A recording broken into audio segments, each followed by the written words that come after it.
காசு தானே பழகா. அம்மா இப்பவும் சொல்லறேன், நான் உனக்கு குடுக்கறேன். குடுக்கறேன்னா யாரு எப்ப குடுக்கறது?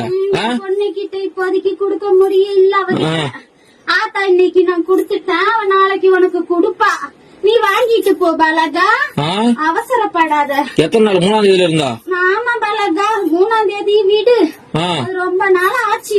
விடு, நீ ஈஸியா சொல்ற. வீட்டுல உட்காந்து விடு, நான் போய் பேச்சு வாங்கி பணத்துக்கு. நீ ஏன் பதில் சொல்ற? அம்மா நான் சொல்றேன். சொல்ல பதில. என் பொண்ணுக்கு ஆத்தா நான் குடுத்துட்டேன். என் பொண்ணு கையெல்லாம் உன் கைக்கு வந்ததுக்கு அப்புறம் கொடுக்க வேண்டிய இடத்துல குடுத்துட்ட பாலகா. எப்ப வரும்?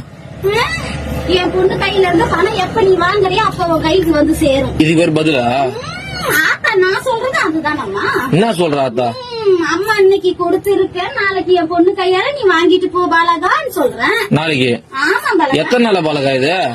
எத்தனை நாளா? இன்னைக்கு தானே சொல்றேன். இத்தனை நாளா? இத்தனை நாள் எங்க போயிருந்தா? இத்தனை நாளும் அந்த பதில் சொன்ன. என்ன சொன்ன? குடுக்கறேன்னு. இன்னைக்கு என் பொண்ணுக்கு கொடுத்திருக்க, நாளைக்கு நீ வாங்கிட்டு போ பாலகா. உன் பொண்ணு கொடுத்தது இப்ப பொண்ணு எடுத்து கட்ட சொல்லு முதல்ல. என் பொண்ணு கையில இன்னும் பணமா வந்து சேரல. அப்புறம் கொடுக்க வந்து சீரதான் கொடுத்திருக்க இன்னைக்கு. என் நகையா பவுனா கொடுத்து வச்சுக்கிறியா? நாளைக்கு உன் கையில பணமா வரும் பாலகா. லோனை வாங்கி போட்டு இது ஒரு கதை.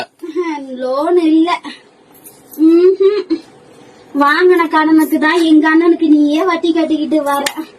தெரியாதா கோவிந்த்?